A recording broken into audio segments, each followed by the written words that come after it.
morning, everyone. A warm welcome to you all. Thank you for joining us again for our Level Up webinar. My name is Dawn Lane, and I am the Program Development and Implementation Manager for the Massey Learning Institute. Quite a mouthful. Today we will talk about monkeypox. And recent data shows that there has been 25,000 plus cases in the US alone. And as at September 2022, there were 66,551 cases worldwide and 1 death. So should we be worried? What is monkeypox really? And with people traveling again, and just so happy to be out and about, are we at risk? Well, today our speaker, Dr. Asante LeBlanc, will help us to demystify monkeypox. Is it a version of smallpox? I don't know, but that's why we have her. And I'll give you a quick snapshot of our presenter. So Dr. Asante LeBlanc is a Cuban-born Guyanese living in Trinidad and Tobago. She's a true Caribbean woman. She's married and a beautiful mother of 5.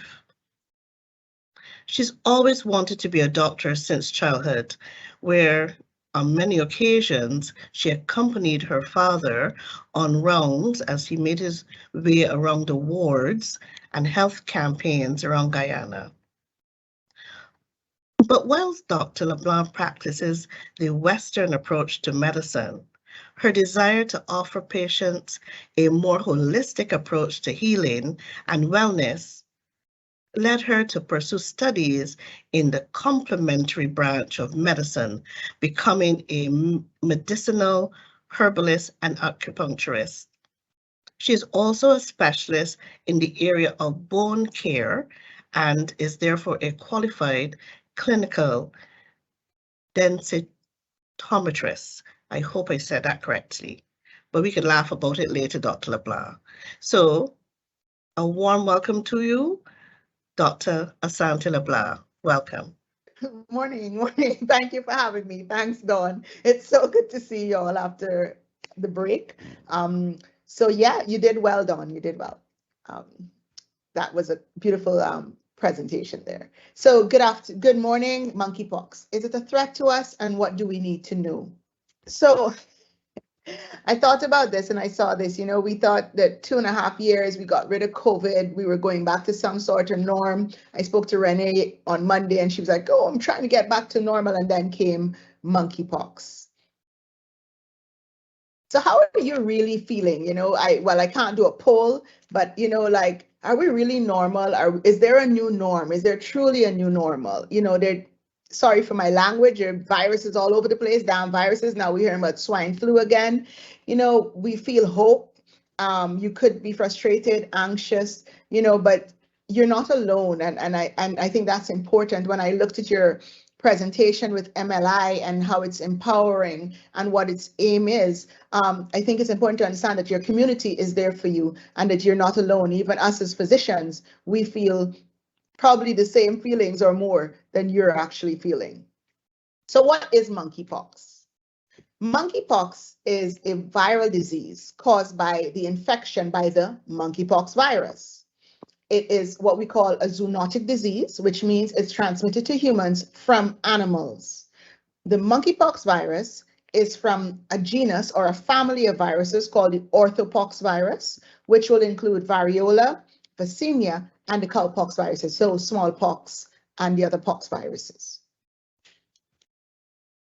But how did they come about with the name monkeypox? It was first identified in a colony of monkeys, which were kept for research in 1958. And then it was later detected in humans in 1970. And then there have been consultations with experts as to whether we should really name it monkeypox or not. But as of today, that is why it is called monkeypox. So I think it was important for me to give you a history because, you think, well, COVID came, was that a new virus, but then I explained to you way before that we had the SARS viruses. So is monkeypox new? No. As I told you, it was first discovered in humans in 1970 in the Democratic Republic of the Congo. So that's in Africa. Outbreaks of concern were mostly in Africa. In 2003, there were small animals from West Africa that were taken to the USA. In 2005, there was an outbreak in South Sudan, imported from the Democratic Republic of Congo. In 2018, there were some Nigerian travelers and a healthcare worker who attended to them in Europe. In 2019, there was an outbreak in Singapore, and in 2021, it started in the UK with a traveler from Nigeria. So just think about that. So we're seeing migration, we're seeing how it's being transmitted, and so that is just something for us to pay attention to. So I thought it would be interesting for us to see how is monkeypox transmitted. As I told you, it's a zoonotic disease, so it goes from animals to humans. So direct contact with bloody bodily fluids and skin or lesions of infected animals. So for example, eating inadequately cooked meat of the infected animal, eating animal products of infected animals. And then we got human to human transmission. So it can spread from a human to a human via coarse respiratory droplets, so not aerosols. So that's when you cough, the actual big droplets that come in contact with you. Skin lesions of an infected person, recently contaminated objects. So that's important because the bedding of infected persons, that's how come healthcare workers are so at risk, and not possibly, well, now it's confirmed that it is sexually transmitted. What are the signs and symptoms of monkeypox? So monkeypox has two periods. There's an incubation period and there's an infection period. Incubation means the period from time of contact with that infected animal or human being to when your symptoms and signs will appear. Symptoms are what you, the patient, will feel, and signs are what we, the physicians, will see. Incubation period can be from 5 to 21 days. Yeah. And then we have the infection period, which is when the actual symptoms and signs appear. And guess what? We have another set of phases. We have the invasion phase and then the skin eruption phase. Yeah. So in the invasion phase, what happens? So after you incubated, you got in contact 5 to 21 days, then let's say you got infected. We have the invasion phase. It lasts between 0 to 5 days. You can get fever, an intense headache, swelling of your lymph nodes, and they're very distinctive, so doctors will understand how to feel for them, a back pain, muscle aches, and extreme fatigue. So I know you're going to tell me now, but that's how I feel with just normal viruses. And that's the point. These viruses will tend to have a similar phase and incubation and invasive phase because they're coming into your body and this is your body's response. So it's very hard to distinguish. It's very difficult to distinguish, but you should note that it's now a possibility. So when you go to a physician or you call your doctor and you say, this is what I'm having, it's in our what we call differential diagnosis bag now because monkeypox is of concern to us now. Then comes the skin eruption phase. That begins 1 to 3 days after the fever, right? And you can get concentrated eruption mostly on the face and the extremities, so your hands and feet. The face is in 95% of cases, the palms of the hands and the soles of the feet in 75% of cases. Inside your mouth or your oral mucosal membranes, 70% of cases, genitalia, 30%, and inside your eyes, 20%. I didn't put the most graphic picture because I didn't want to scare you, but this is basically what the skin lesions would look like. So I'm going to practice here with my pointer. So this here is going to be the first lesion that you'll see, which looks almost like a chicken pox, you know, the mother pox that we know about. And then it turns to this, then it will scab and then dry up. Yeah. So that's basically what the lesions will look like. Take that pointer. It's important to understand that this is a self-limiting disease. So it will go away after a specific or specified period of time. And that is usually 2 to 4 weeks. But while that is the case, we may have complications. And as you know, with COVID, there is no playbook. This is a disease that's re-emerging. It's coming back out. It's of concern and therefore can change depending on circumstances, on comorbid conditions, on you, the individual. So while this is the general aspect of it, of being self-limiting, lasting only 2 to 4 weeks, it is still something to be aware of. So what are the complications that we can have with monkeypox infection? Secondary infection. So that means if we scratch one of the pock, our nails have bacteria underneath them, so we get bacterial infections. Bronchopneumonia, because they've gone down into our respiratory tract and our lungs. Sepsis, so generalized infection. Infection of the brain, encephalitis or encephalitis. Infection of the cornea, which is conjunctivitis, which can actually result in loss of vision. And of course, complication is death in 3 to 6% of the cases in recent times. So how do we diagnose this disease? I mean, it's just scary and daunting that, you know, this has reappeared. And then how do we know, like, what's going on? We've just come out of a Lord God awful, and we haven't even come out of it in terms of the COVID pandemic. And now we're going into this unknown. So how do we diagnose this? You're familiar with the PCR test. We take a sample from the wet lesion, which is called a vesicle, and the lab has to be certified by the health authorities for testing for monkeypox. In our country, in Trinidad and Tobago, we do have some certified labs, and in the other regional regions in the different countries of this of your group, they also have certified labs. So I've told you about signs and symptoms, you know, how you're going to feel, and it all seems so blasé. And then we go to, well, how do we prevent the spread? How do we prevent infection of this disease? You know, we have so-called opened up, we've taken off our masks, we've gone into parties in some instances. But, you know, unfortunately, we do have to be aware, we have to be cautious, and we have to be vigilant. We have to have constant surveillance of new positive cases with rapid isolation. So that's at a governmental health ministry level. Don't forget to wash your hands with soap and water regularly. Make sure you wash those hands under those nails, disinfecting surfaces, because as I told you, it can spread on infected surfaces. Social distancing. Oh, remember those words? So avoid close skin to skin contact with persons with lesions, because that is how you can spread. Avoid contact with infected animals. So if an animal is found sick or dead, their bedding and everything should be avoided if you do not have proper PPE, and continue the use of face masks where you can. Yeah. Oh my God, do you remember the vaccine? So we're back. Do we have a vaccine? Can we do anything about this? So there is a vaccine, and, you know, well, very much like the COVID vaccine, this vaccine was being produced and researched over the years once monkeypox was discovered. However, due to the unexpected outbreak, just as with COVID and SARS and all the other viruses, the availability is what is reduced. So at this time, worldwide, only certain groups are eligible for the vaccine. So that includes the elderly, healthcare workers primarily because of the contact.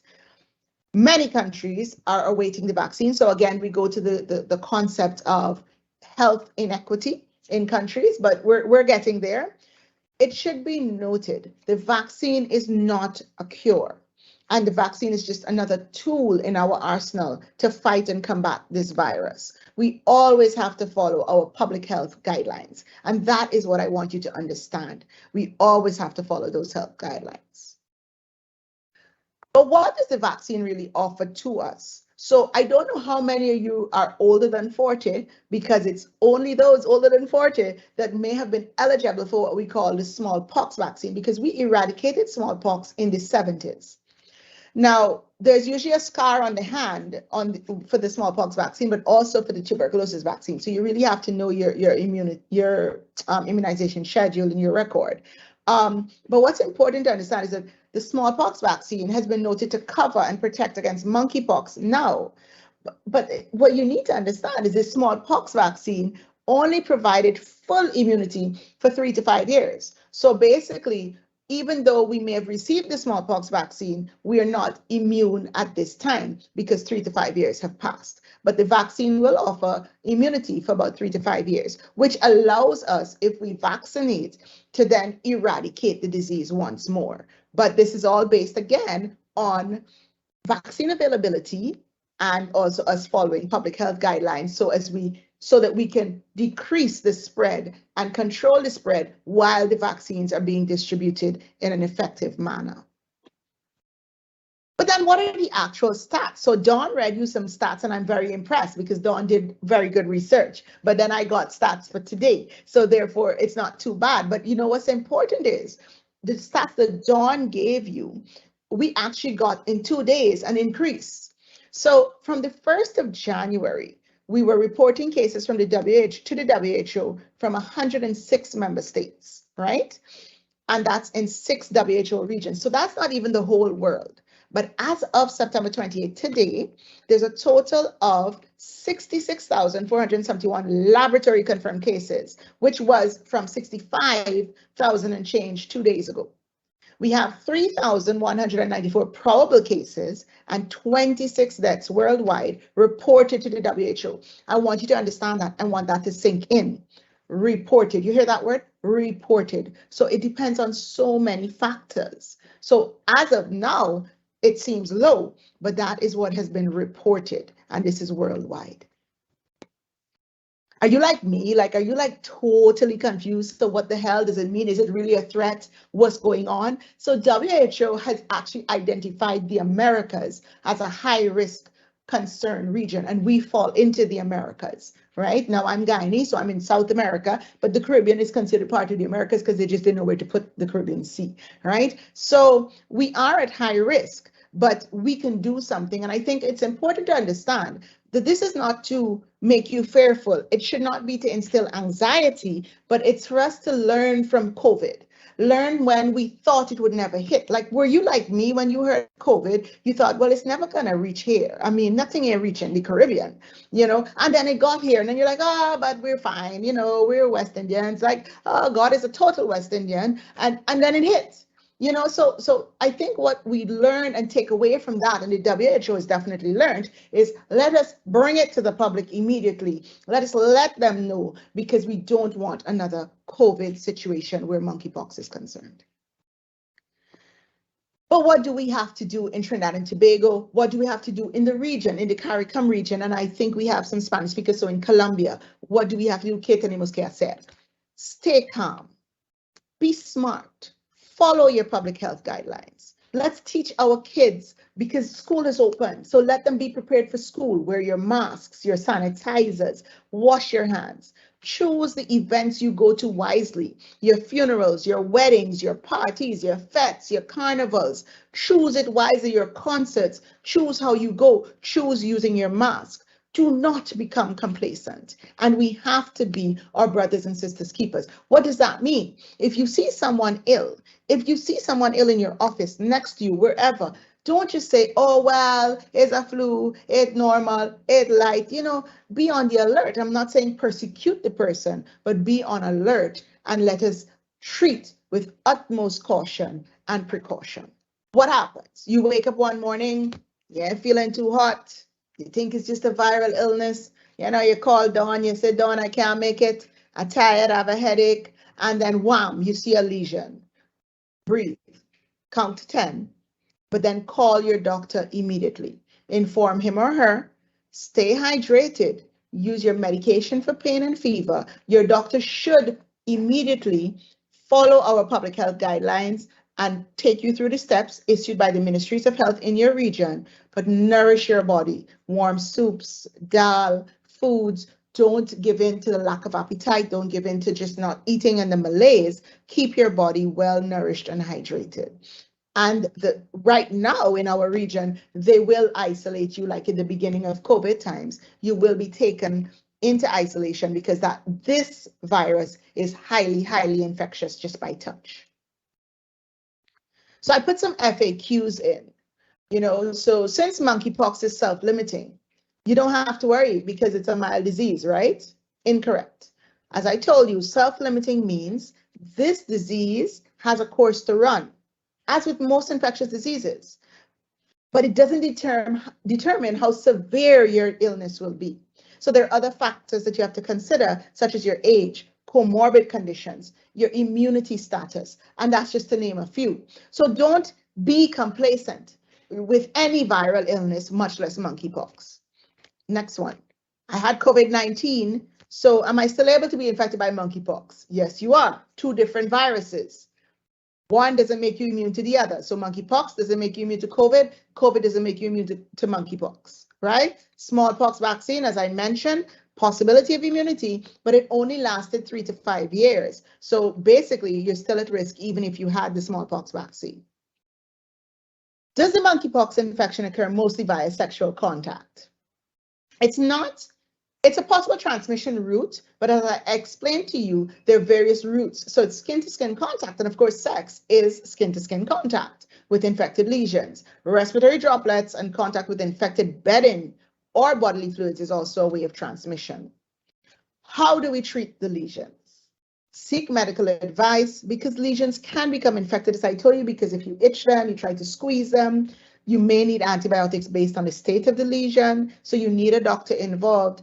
And at this time, the disease, as I told you, is being treated in the public sector, and it's a mandatory reportable disease. That's important. And, you know, I want people to understand, you know, a lot of us are fearful of isolation, fearful of going into the public sector, fearful of being there. But can I tell you, it is so important for us to be isolated. It is so important for us to trust in our public health officials. It is so important. They have a lot on their shoulders, and they're not doing this to be mean.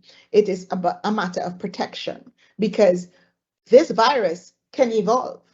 And if it evolves, we don't know where it's going to go. So we have to do our best to isolate and contain.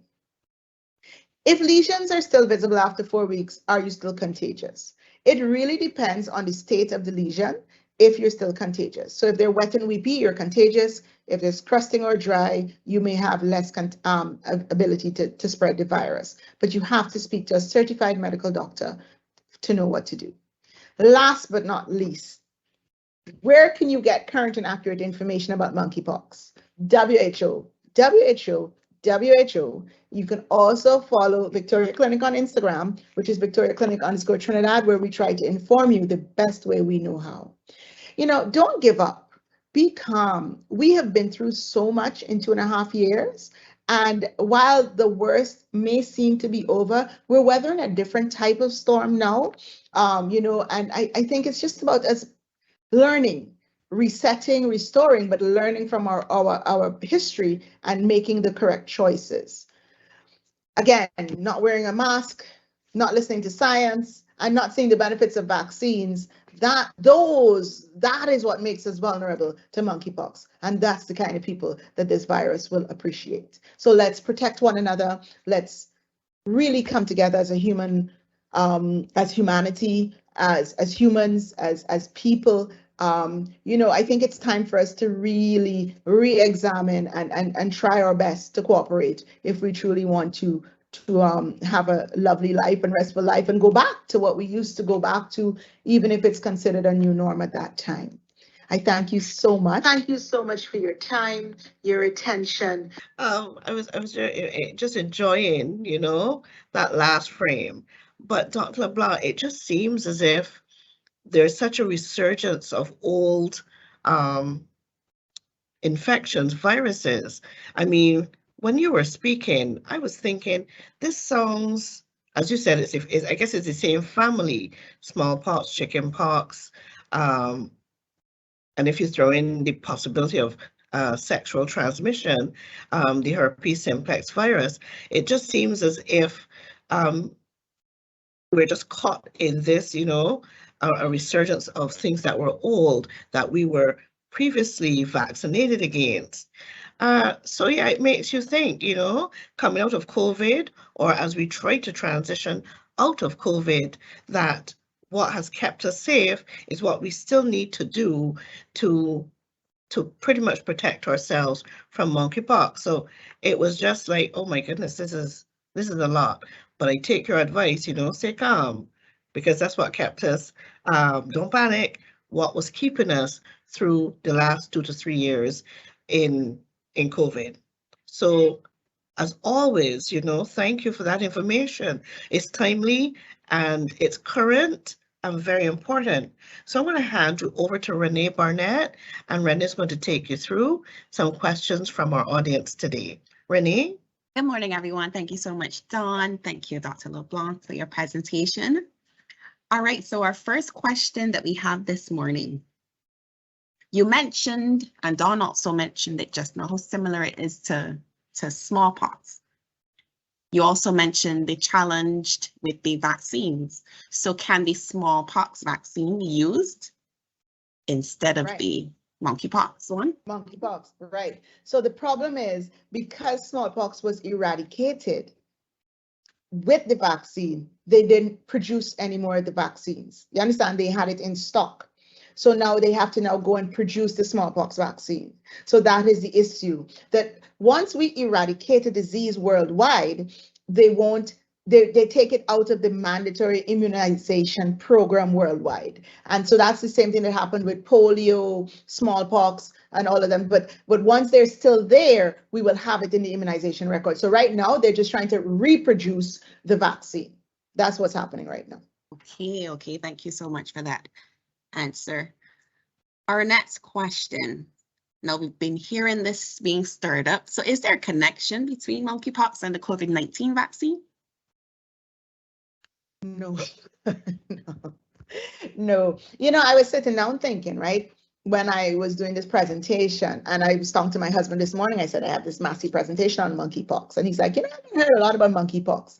To be very honest, it's not related to COVID-19. As I told you, I think the WHO is really just trying to be more transparent and to bring things much earlier to us if there's a cause for concern. Because remember now, as Dawn is asking, we had 2 years of much decreased travel, but now we've gone back to excessive travel. We've gone back to excessive gatherings. It's like people just broke out. Like it was like, OMG, I could dance in a crowd without a mask, and it was Tilale and Bacchanal now. So I think there's no connection with the COVID-19 vaccine and monkeypox. No, 2 different viruses, 2 different families. What happened is, it's been there, it's been in Africa, they were dealing with it, but due to travel, it's now going into the other parts of the regions, and therefore they're just bringing it so that we are aware of it, so that we can actually try to contain it. So God forbid it doesn't become a pandemic. Yes, that was actually a question I had here too. Are we no more at risk because the protocols have been reduced? We're not wearing the mask, we're not social distancing anymore. Yeah, you know, I'm trying to behave, right? So, okay, so it's sometimes difficult for me. As a physician, as a mother, as a human being, I would say, based on what we have gone through and are going through currently with COVID-19, I would not drop my guard. I would not take it for granted that I never need a mask, that I don't need to be socially distanced, that I don't need to wash my hands or sanitize when I touch any surface. I am much more on alert.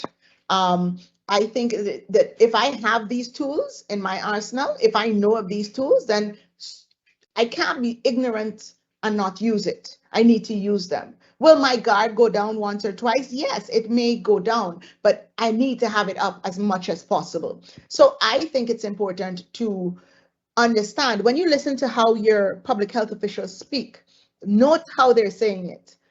We have reduced the public health guidelines in terms of mandatory mask wearing. We would like to urge you to continue to do it if it's seen fit.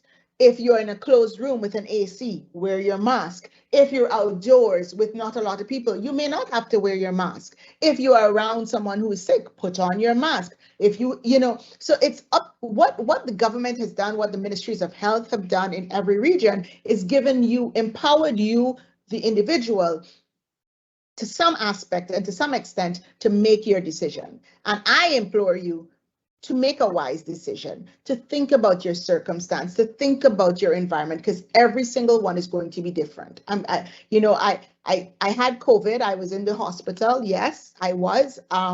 It was an interesting journey. For 2.5 months, I was ill. And I can tell you, look at what I had done. I had a healthy lifestyle, all my tools in my arsenal, vaccinated, boosted, bam, bam, bam, bam. But guess what? I didn't die.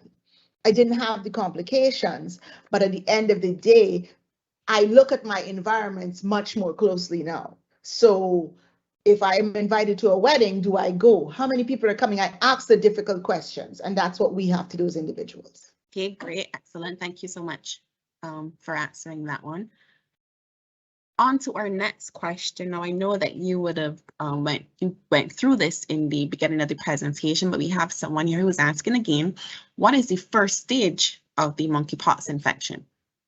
Okay, so you have the incubation period, which is when the period between contact with the infected person or animal, and then when signs and symptoms appear. So that is up to 21 days, 5 to 21 days. And then you have the actual infective period, which has the invasion phase and then the skin eruption phase. The invasion phase is 0 to 5 days, and the skin eruption phase can last from 5 to 14 days. So what happens is you have the the invasive phase, which can be fever, headache, back pain, swollen lymph glands, muscle aches, fatigue, all of the above. And then you have the skin eruption, which will be the actual lesions coming out and then drying up on the skin. So you have roughly, you're looking at 2 to 4 weeks when we take everything into consideration. That rolls in nicely then to my next question. Thank you so much for that. What then is the isolation period? Is it the same 4 weeks? 21 days right now is our isolation period. Let me explain that. The isolation period, once you've been in contact, remember our primary contact thing, regime. So right now they're isolating you for between 14 to 21 days if you're in known contact. If you have the actual disease, your isolation period is based on your skin eruption. So it's based on the skin lesions, because the skin lesions are what can carry the infection. So as when they dry up and you have no cough and no other active symptoms, that's when they'll take you out of isolation. So that can vary from 2 weeks to 3 or more weeks, depending on the individual. All right, thank you so much. So with COVID, we had persons who were asymptomatic who were still contagious. What role then are the asymptomatic individuals playing in the transmission of monkeypox? Right. So I have not heard of any asymptomatic monkeypox patients. You're going to be a carrier once you have those symptoms and you've gone through your incubation. Once you start that infective period, you're going to go through it. So you're going to get that skin eruption. It's not going to miss you, right? So there's no asymptomatic in this case. All right, thank you. So we just had another question drop in. Remind me of the suggested recommended medication. And is there any skin medication that should be used?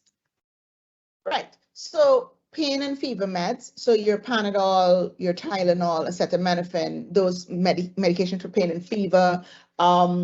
Skin eruptions, your doctor will have to treat you in case of antibiotics being needed. If the rash is itchy, using anti-itch medication, so your doctor has to guide you. And this is why it goes into the public sector right now. What else can you do? I mean, stay hydrated, eat properly. I know, use your herbal teas such as ginger, fever grass. Like with any pox virus and skin eruption virus, oatmeal baths for itching and discomfort of the skin. You can use stinging nettle to sop your skin. You can use ratchet water to sop your skin when it's itching or you're feeling uncomfortable. It's not going to be a comfortable time, and that's what's important. Don't fall prey to the info pandemic of misinformation, which is telling you of miracle cures and miracle herbs. This is something that is self-limiting. It has to run its course, but we can use different things at different phases to help alleviate and make you feel a little more comfortable. Water. So thanks so much for those tips. I'm going to remember that one. We have a question here from Neela. Hopefully I'm pronouncing your name correctly. If I am not, I'm so sorry. Does the monkeypox vaccine provide full immunity? Or is it similar to the COVID vaccines where it helped to not have severe symptoms? Right. So as with the smallpox vaccine, as of now, you get full immunity for up to 3 to 5 years. So that's the difference between this pox virus vaccine and the respiratory virus vaccine. So it's just like the smallpox where you get full immunity 3 to 5 years. But Neela, if that is the right pronunciation of your name, and blame Renee if it's not, what's important to understand is that you may always have 1 or 2 cases that may escape based on the vaccine. But in this case, it's full immunity for 3 to 5 years. Very excellent. Moving along nicely. Would it affect persons with comorbidities as much as it did with COVID-19? Yeah, so it's really based on your immune status, and it's based on how run down your body is, so to speak. I'm just breaking it down for you, you know. But yes, comorbid conditions are definitely an issue, because when you have, be it hypertension, diabetes, obesity, selectively plumpness, asthma, cancer, going on to chemo, radiation, all of these comorbid conditions, autoimmune diseases, using a lot of steroids, HIV, active HIV infection, those are all big risk factors for any viral infection. So it's you know, it's just a big risk factor, all comorbid conditions, because your immune system is definitely affected in any comorbid condition. Excellent. Thank you so much. I know we have a lot of comparisons with COVID. So another question here.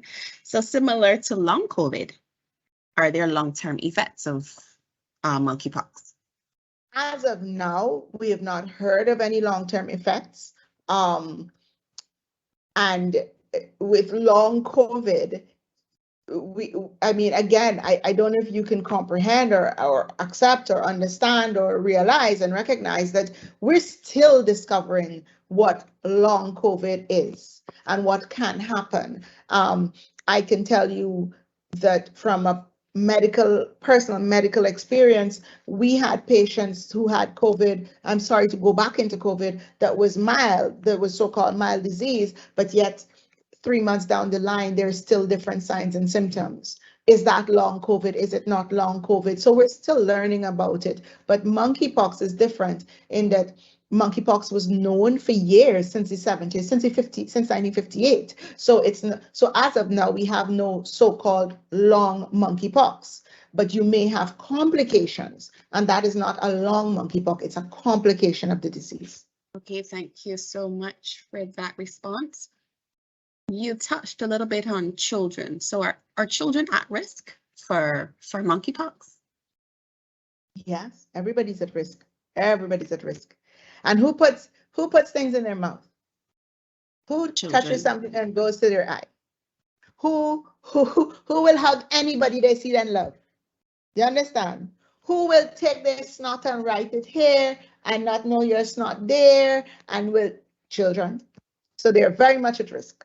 Very much at risk. And guess what? Their immune system is now growing, it's now getting stronger. So they're very much at risk. So I would hate to scare you, and I didn't bring any pictures because I didn't want to scare you. Sorry to cut you, Rennie. But if you look at the smallpox epidemic and pandemic that we had, you would see the kids were affected. You see the pictures of those kids with the pox all over their bodies. So they are a big risk. They are at a big risk. They're a high risk group. Okay, so we'll take note of that. Thank you so much. You mentioned in the presentation that only certain groups are eligible for the monkeypox vaccine. Can you share a little bit more on that? Yeah. It's because of availability. It's because of availability. So because of the production of the vaccine at this time, what the World Health Organization decided to do was give the at-risk group, which is the elderly group, as well as healthcare workers. Because remember, we as healthcare workers, once we come into contact with it, not only are we infected, but we take it home to our families. So they've decided on that right now, but if they get more vaccine production and they can bring more in to each country, then we will have more people being vaccinated.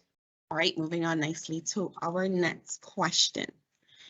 Can monkeypox, like Ebola, pose a post-infection risk of transmission?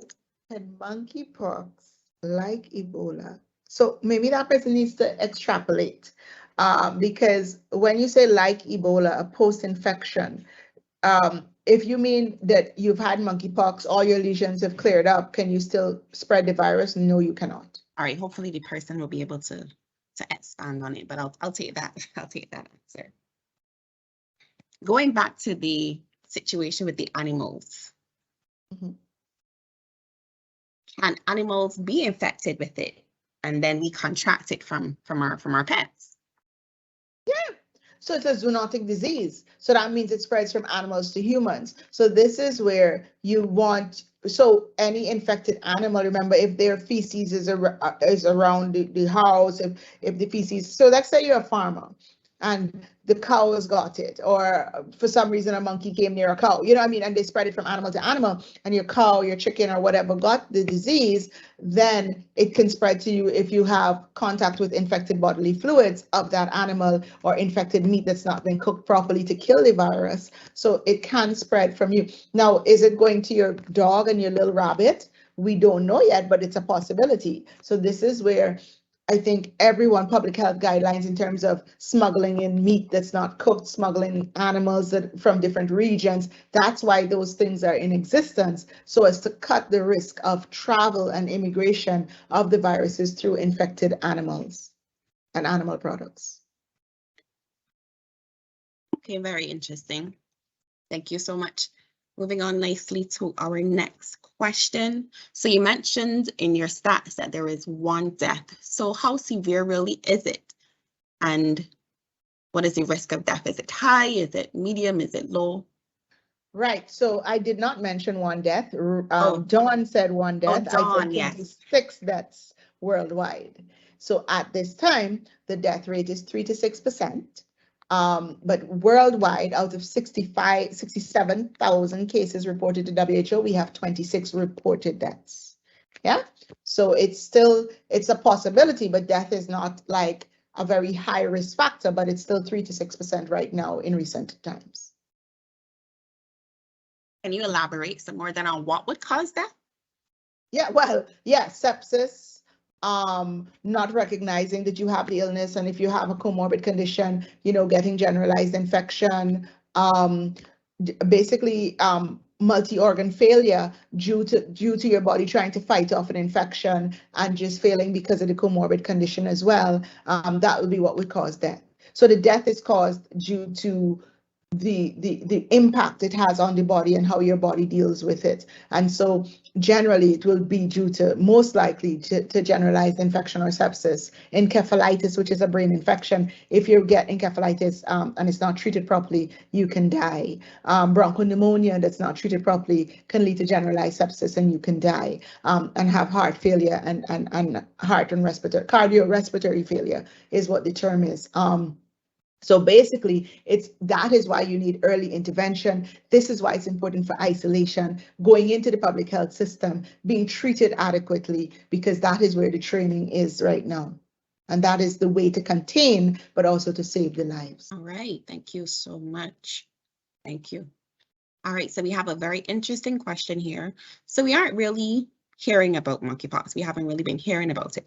So why has the WHO declared this outbreak a public health emergency of international concern? You and I had the same question. But can I be very honest? I think it is a public health concern at an international level because of migration, because of travel, because we're still in a pandemic. So our immune systems, we're under a lot of stress. And so WHO is trying to avoid another pandemic after a pandemic. And so they're trying their best to beat it with information, correct information, public health guidelines, making sure we're not complacent, making sure we're not caught with our pants down, literally, with another virus. So it's not to give you anxiety, it's not to give you angst, it's to say it's out there. So be aware of your surroundings, be aware of what you do, because we're seeing the cases. If you look at the distribution map of the cases, it's between North and South America that is the highest population.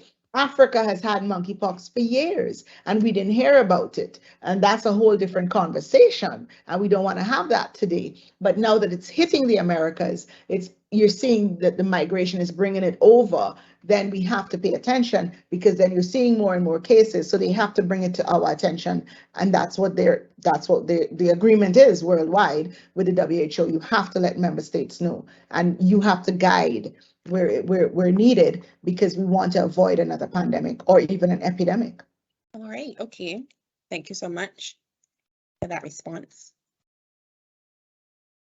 Can you tell us a little bit more about the monkeypox being transmitted by contact with contaminated objects. I know we were hearing persons wanting to travel with their own sheets when they were going to hotels, etc. So can you share some more on that? Hannah, you know,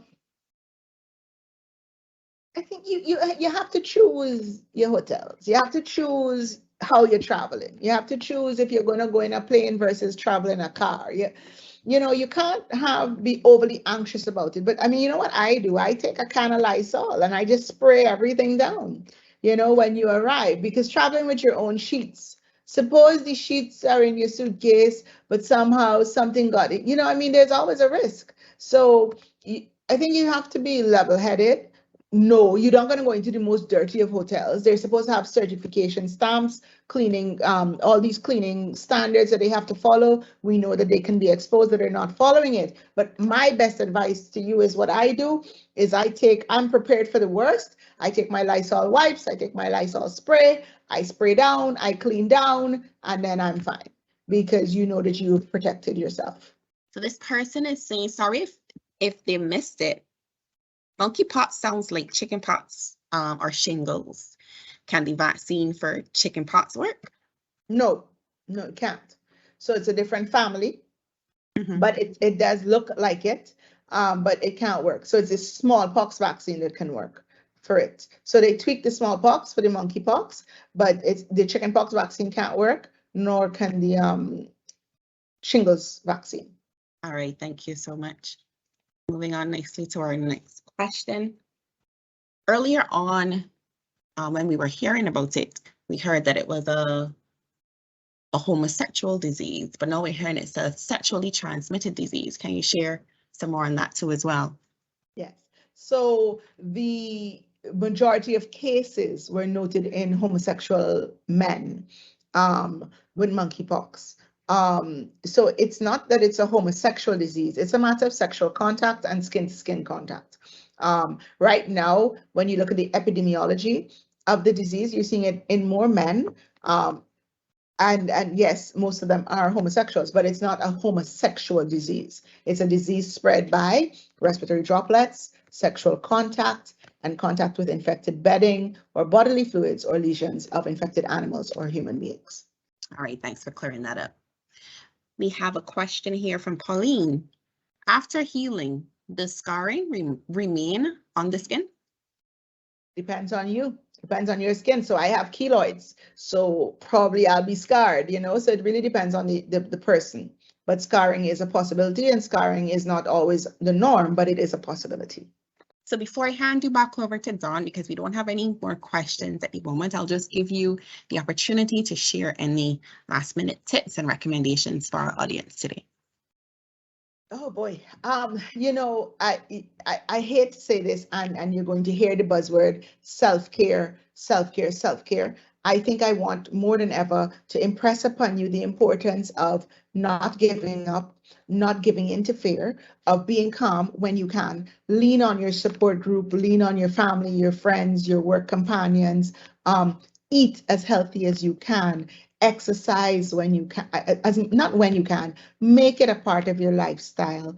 You know, reset, restore, do things you love. We've all learned that life is precious and very short.